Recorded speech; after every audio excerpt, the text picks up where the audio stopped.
अस्सलाम वालेकुम, मैं हूँ सादिया खालिद। यकीनन आप लोग खैरियत से होंगे, खुशबाश होंगे।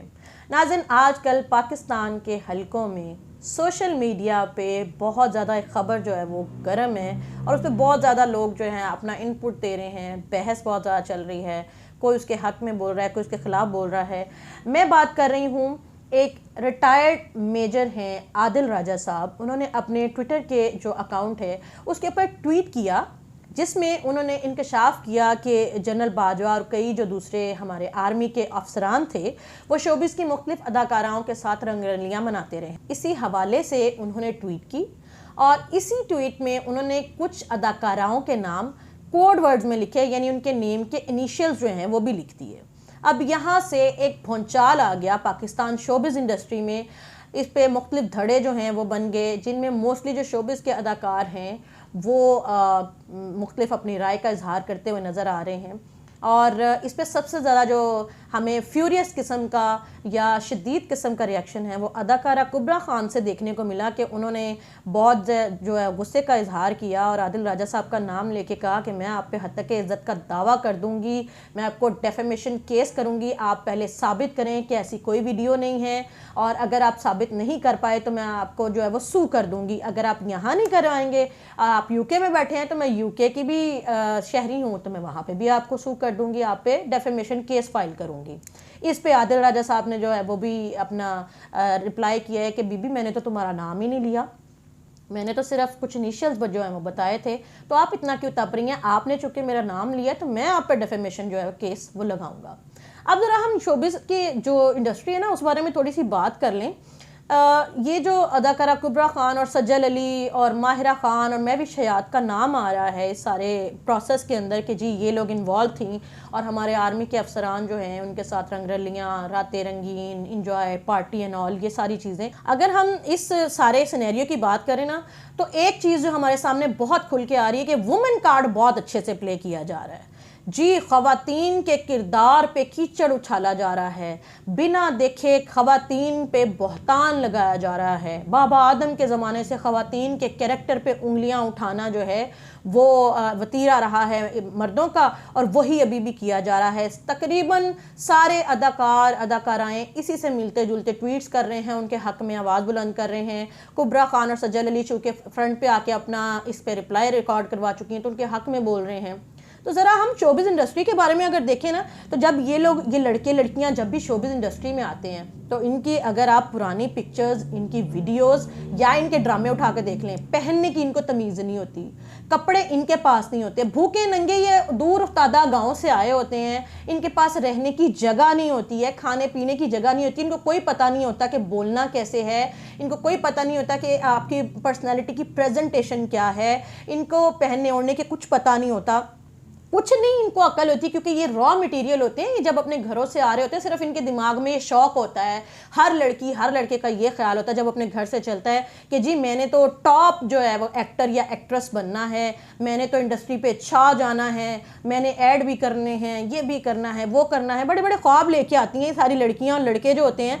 अब जाहिर है कि जब आप आते हैं तो सीधे रास्ते से रास्ता बनाना बहुत मुश्किल हो जाता है और शॉर्टकट फिर ये लड़कियां और लड़के लेते हैं। ये इनकी स्टोरी चलती किस तरह है? सबसे पहले तो देखें जी कि ये लोग शोबिस इंडस्ट्री में जो हमारे प्रोड्यूसर हैं, जो हमारे डायरेक्टर हैं, हमारे जो कास्टिंग डायरेक्टर हैं, जो हमारे कोऑर्डिनेटर्स हैं, फोटोग्राफर हैं, मेकअप आर्टिस्ट हैं, हेयर स्टाइलिस्ट हैं, आप किसी के बारे में भी बात कर लें ना, किसी एक के बारे में भी, तो वो क्या है, सेक्सोहलिक है। सेक्सोहलिक वो लोग होते हैं जिनको सिर्फ जिस्म की भूख हर वक्त रहती है, हवस ज़दा लोग हैं। इनको हर वक्त जो है वो हवस इनकी पूरी होती रहे, चाहे वो शराब की सूरत में हो रही हो, चाहे कबाब की सूरत में हो रही हो, चाहे शबाब की सूरत में हो रही हो, इनको हर वक्त कुछ ना कुछ ऐसा चाहिए जो इनकी सेक्स से रेलिवेंट जितनी नीड्स हैं उनको पूरा कर सके। और फिर बात यहाँ ख़त्म नहीं होती, इनमें भी थोड़ी कैटेगरीज हैं। ये लोग क्या हैं, कुछ लोग स्ट्रेट हैं, यानी मर्द जो है वो औरत से सेक्स कर लेगा, औरत जो है वो मर्द से सेक्स कर लेगी और इस तरह। लेकिन इनमें भी हैं मर्द मर्द से भी सेक्स कर रहा है, गेज भी हैं, लेस्बियंस भी हैं, यानी औरत औरत से कर रही है। और फिर ये जो लड़कियां होती हैं ये कोऑर्डिनेटर के पास आती हैं। जो कोऑर्डिनेटर है वो उनका प्रमोटर है जिसके हत्थे वो लगी हुई हैं। जब वो अपने प्रमोटर के पास जाती हैं तो जाहिर है इनको आता जाता तो कख भी नहीं है। एक बंदा इनके ऊपर टाइम इन्वेस्ट कर रहा है, इनको डिफरेंट जो डायरेक्टर्स हैं, प्रोड्यूसर्स हैं, उनसे मिलवा के, फिर उसके बाद वो इनके ऊपर अपना पैसा इन्वेस्ट कर रहा है, वो इन पे अपनी एनर्जी इन्वेस्ट कर रहा है। तो वो क्यों करेगा फी सबीलिल्लाह? तो वो पता है इनके साथ क्या डील करता है, वो कहता है कि भाई तुम्हें खाने पीने को भी सब मिलेगा, अच्छी लग्जरी रिहाइश मिलेगी, कपड़े मिलेंगे, शॉपिंग्स होंगी, और उसके अलावा जो है तुम्हारे तमाम अल्ले तलल्ले जो हैं वो पूरे होंगे, लेकिन उसके बदले तुम्हें मुझसे फिजिकल रिलेशन बनाना होगा। अब जो लड़कियां या लड़के इस चीज़ को रेडी नहीं हैं, पसंद नहीं करते, वो वहीं से उनको इनकार करके छोड़ के चले जाते हैं कि sorry we can't do that. Simple सी बात है। लेकिन जिनको भूख होती है कि नहीं शोहरत चाहिए, पैसा चाहिए, नाम चाहिए, वो किसी मजबूरी में इनको हाँ नहीं करती, वो अपनी मर्जी से इनको हाँ करती हैं। लड़के या लड़कियां इनको अपनी मर्जी से, अपने प्रोमोटर्स को, अपने कोऑर्डिनेटर्स को अपनी मर्जी से कहते हैं कि जी वी एग्री, आप जो कहेंगे हम करने के लिए तैयार हैं। बल्कि कुछ लड़कियां तो आके कहती हैं आप हमें काम दिलवाएं, आप उसके बदले में हमसे जो चाहें हम वो करेंगी। तो जो चाहे का मतलब क्या है? वही जो आप भी समझ रहे हैं और मैं भी समझती हूँ। फिर बात यहाँ खत्म नहीं होती। कास्टिंग काउच, ये नाम आपने सुन रखा होगा। अभी रिसेंटली बॉलीवुड इंडिया की जो इंडस्ट्री है वहाँ पे इसके बारे में बहुत ज़्यादा बात की गई कि कास्टिंग काउच एग्जिस्ट करता है। कास्टिंग काउच क्या होता है? कास्टिंग काउच ये है कि अब ये जो लड़कियां आई हैं, ना तो इन्हें एक्टिंग की अलिफ बे पता है, ना इन्होंने कभी मॉडलिंग की है, ये तो अपने घरों से रॉ लड़कियां थीं, उठ के आ गई, इनको कुछ पता नहीं है, ना इनको फेशियल एक्सप्रेशन पता है, ना इनको डायलॉग डिलीवरी का पता है। तो अब इनको काम किस बेस पे मिलेगा? क्या इन्होंने किसी एक्टिंग स्कूल से जाके सीखा? नहीं।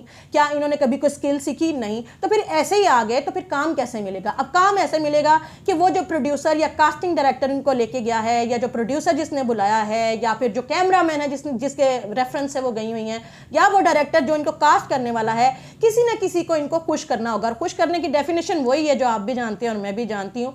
अगर एक को खुश कर दिया और उसने कहा कि देखो मैं तुम्हें ले जाऊंगा, उसने ये वादा कर लिया, प्रॉमिस कर लिया, अब उसने आगे जाके जिसको कहा उसने कहा कि ठीक है बुला लो, अगर वो कोऑपरेट करती है तो फिर उसको काम मिल जाएगा। और कोऑपरेट का मतलब हम सब अच्छे से जानते हैं। बात यहाँ ख़त्म नहीं होती।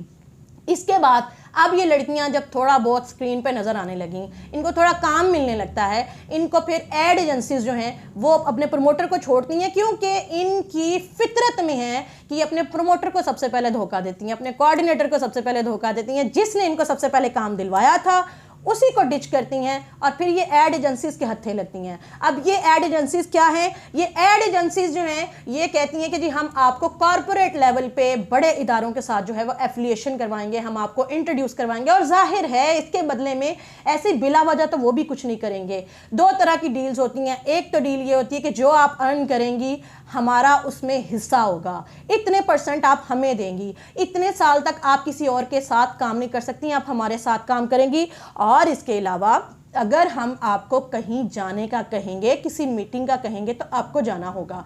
इसकी बहुत अच्छे से निशानदही पाकिस्तान टेलीविज़न का एक ड्रामा है बागी, उसमें की गई है। आप वो ड्रामा ज़रूर देखिएगा किस तरीके से एड एजेंसीज इन लड़कियों को कहते हैं। और ये लड़कियां किसी मजबूरी में ये नहीं कर रही होती, ये अपने शोहरत, पैसे, ऐश के शौक में ये सब कुछ कर रही होती हैं। और फिर यहाँ पे ख़त्म नहीं होती है बात, इससे आगे क्या करती हैं? जाहिर है जब वो बड़ी बड़ी पार्टीज में जाना शुरू करती हैं इन एड एजेंसीज के तवज्जुह से, और बड़े बड़े लोगों से मिलना शुरू करती हैं, तो फिर वो अपने ओन पे, क्योंकि धोखा और फितरत तो इनकी अपनी अंदर शामिल है हमेशा से, तो ये क्या करती हैं कि बड़े बड़े लोगों से खुद से मिलती हैं, खुद से अपनी PR बनाती हैं, अपने लिंक्स बनाती हैं, और उस बेसिस पे वो प्रोजेक्ट्स लेने की कोशिश करती हैं।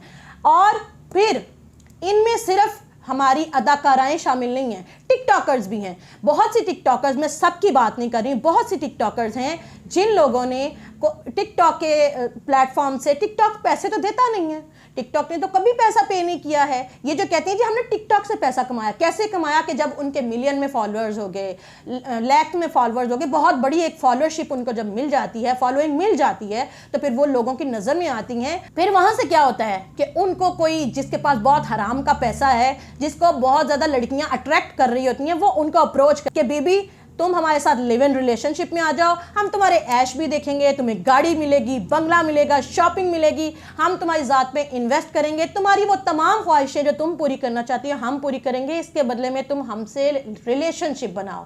और ये तमाम लड़कियां अपनी मर्जी से करती हैं।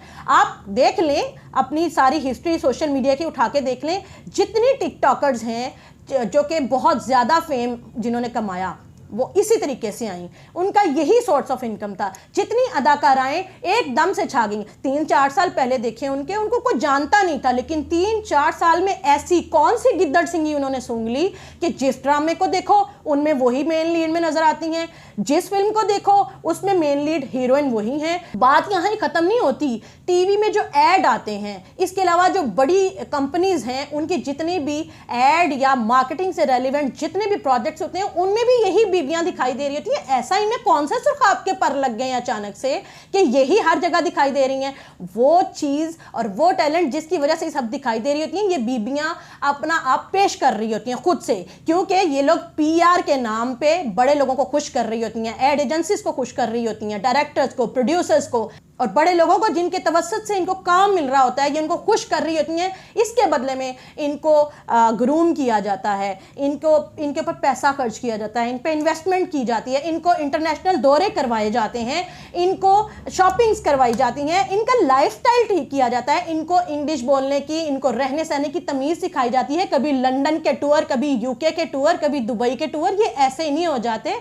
आखिर कुछ तो है जिसकी पर्दादारी है। ये अदाकाराएं अपने फ़वायद हासिल करने के लिए, शोहरत कमाने के लिए, नाम कमाने के लिए, पैसा कमाने के लिए, इंडस्ट्री पर राज करने के लिए अपनी मर्जी से ये सब कुछ करती हैं। और फिर मज़े की बात है कि इनसे जब इंटरव्यू किया जाता है तो सब अदाकाराएं एक ही डायलॉग बोलती हैं कि जी हमारी फैमिली में कोई इस इंडस्ट्री में नहीं था, हमने बड़ी मेहनत से ये नाम कमाया है, हमारी बहुत मेहनत लगी है। जी हाँ, वो मेहनत रातों में होती है, दिन में नहीं होती जो ये मेहनत करती हैं। इसके अलावा जब भी इन लोगों को ज़रूरत पड़ती है कि जी हमारा नाम जो है वो शोबिज़ इंडस्ट्री में थोड़ा डाउनफॉल का शिकार हो रहा है, हमें प्रोजेक्ट्स नहीं मिल रहे, तो यहाँ वो क्या करती हैं कि जो उन्होंने पल खुशी खुशी में किसी के साथ, किसी प्रमोटर के साथ, किसी इन्वेस्टर के साथ या फिर अपने किसी लिव इन रिलेशनशिप वाले पार्टनर के साथ बिताए होते हैं, फिर उस पर हैरेसमेंट के इल्ज़ाम लगा के उससे पैसे कमाए जाते हैं कि हमें पैसे दो वरना हम तुम पे मी टू का केस कर देंगे, हैरेसमेंट का केस कर देंगे। और जाहिर है कि हमारे मुआशरे में औरत अगर गलत भी हो लेकिन वो 2 आंसू आंखों में लेके आए तो फिर जाहिर है वो सच्ची है। मैं खुद एक औरत हूँ और मैं चूंकि इस इंडस्ट्री से वाबस्ता हूँ तो मैं आपको खुद से बता रही हूँ, अपने ज़ाती एक्सपीरियंसेस की बेस पे बता रही हूँ कि इस हमाम में सब नंगे हैं। ये लोग किसी टैलेंटेड लड़की को कभी आगे नहीं आने देते। सिर्फ वो लड़कियाँ जो आपको स्क्रीन पर नजर आती हैं 2 सिचुएशंस में वो आपको राज करती दिखाई देती हैं। एक तो वो कि उनका बैकग्राउंड इतना स्ट्रांग हो कि वो शोबिस की इंडस्ट्री से चलती चली आ रही हो, जैसे बुशरा अंसारी साहिबा की बेटियां हैं, जैसे कि बहरोज सब्जवारी साहब हैं, जैसे कि और बहुत सारे नाम हैं जिनकी बेटियां इस इंडस्ट्री में आई हैं। उनको कोई मैली आंख से नहीं देखता, लेकिन ये कुछ चंद घराने हैं। बाकी जो बाहर से अचानक से आई और एकदम से छा गई, हर फिल्म, हर ड्रामे, हर एड में आपको दिखाई दे रही हैं, इंटरनेशनल प्रोजेक्ट में भी आपको दिखाई दे रही हैं, तो उनकी जो मेहनतें होती हैं वो आप भी अब समझते हैं और हम भी समझते हैं। तो अगर ऐसी सिचुएशन में आपने अपने फौजी इदारे का ड्रामा लेना हो और आप उस ड्रामे के लिए किसी फौजी अफसर को खुश करने चली गई या किसी अफसर के साथ आपने पार्टी कर ली, तो फिर इतना शोर मचाने की क्या जरूरत है? आपका जाती किरदार जो भी है, लेकिन कम से कम ये क्लेम मत करें हम पे बहतान लगाया जा रहा है, हमारे खिलाफ कोई सबूत नहीं है। बीबी सबूत निकल आते हैं। जब आप लोगों की शोहरत जवाल का शिकार होती है तो अपनी लीक्स आप खुद करवाती हैं, आप लोग ये खुद पार्टी करती हैं, अपनी लीक्स जो हैं वो लोगों के सामने लेके आती हैं कि हम लोग लोगों की नज़रों में दोबारा से आएंगे, बदनाम जो होंगे तो क्या नाम ना होगा। पाकिस्तानी ड्रामा इंडस्ट्री हो, फिल्म इंडस्ट्री हो या फिर टीवी एड्स वगैरह हो, वहाँ पे जितनी आपको ये दावे करते नजर आती हैं ना, चाहे मजबूरी से चाहे खुशी से, हर लड़की सिवाय इसके कि उसके पीछे बैकग्राउंड बहुत ज़्यादा स्ट्रांग ना हो, शोबिस से रेलिवेंट ना हो, वो यही सब कर रही है। और ये जो वुमेन कार्ड प्ले करती हैं वो इस बात को जान लें कि अवाम पागल नहीं है, वो समझते सब हैं, लेकिन क्या करें, ज़ुबान का चस्का है, मज़े भी तो लेने हैं। आपकी लीक्स आएगी कुछ देर के लिए, वो भी मज़ा ले लेंगे, आप भी लाइमलाइट में आ जाएंगी। इतनी ही टैलेंटेड हैं आप, तो फिर ऐसा करें कि किसी दफ्तर में जाके बैठें, हमें भी आपके टैलेंट का अंदाज़ा हो, हमें भी पता चले कि कितने गुण हैं आप में। अदरवाइज़ अगर कोई शख्स रैंडमली सच्चाई का इजहार कर रहा है तो फिर उसके बारे में बात करने से पहले ये सोच लें कि इस हमाम में सब नंगे हैं, अगर एक की पोल खुलेगी तो सब यहाँ पे नंगे हो जाएंगे। तो अपनी इज्जत अपने हाथ में होती है, खामोशी अख्तियार किए रखना बेहद अच्छा है। इसके अलावा एक और चीज़ जिसके बारे में हम लोग जानते हैं वो है हनी ट्रैप। हनी ट्रैप क्या है कि बड़ी एड एजेंसीज या फिर बड़े सियासतदान या फिर वो जिनकी सियासी दुश्मनियां हैं, ज़ाती दुश्मनियां हैं, वो इस तरह की जितनी अदाकाराएं या लड़कियां होती हैं उनको अपॉइंट करते हैं, उनको पैसे देते हैं कि आप जाओ उसको फंसाओ, उसके साथ वीडियोस और फिल्म बना के, पिक्चर्स बना के हमसे शेयर करो और फिर उसके बाद हम जो है वो उनको पूछेंगे। यही सेम अभी रिसेंटली हुआ इमरान खान साहब के साथ, जो आयला मलिक के साथ उनकी वीडियो आई थी, वो भी हनी ट्रैप था। इसी तरीके से हमारे तमाम सियासतदानों के साथ और हमारे अस्करी इदारों में भी ये हनी ट्रैप इस्तेमाल होता है। नाज़रीन, पहले इस तरह का धंधा बाज़ार हुस्न में किया जाता था। बाज़ार हुस्न बदनाम था इस तरह के कामों के लिए, हवस के पुजारियों के लिए, लेकिन अब बाज़ार हुस्न जो है वो उसने मॉडर्न हो गया है, मॉडर्नाइजेशन अख्तियार कर ली है, वो मूव कर गया है DHA में, इकबाल टाउन में, ठोकर नियाज बेग के पास और भी बहुत सारी जगहों में। और इसके अलावा सोशल मीडिया के ऊपर ये जो बाज़ार हुस्न से रेलिवेंट जितनी बंदियां हैं वो आ गई हैं। इसके अलावा ये वो तमाम बंदियां हैं जो काम वही कर रही हैं कि जो बाज़ार हुस्न की तवाइफ करती थी, लेकिन उनके ऊपर ठप्पा लग गया है टिकटॉकर और अदाकारा का, लेकिन काम इनके वही हैं जो वो तवाइफें करती थी। इस बारे में आपकी राय क्या है, इसका इजहार कमेंट बॉक्स में ज़रूर कीजिएगा। मिलते हैं अगली वीडियो में। चैनल को सब्सक्राइब करके घंटे के निशान को दबा दीजिएगा। सादिया खालिद को इजाज़त दीजिए। अल्लाह हाफिज़।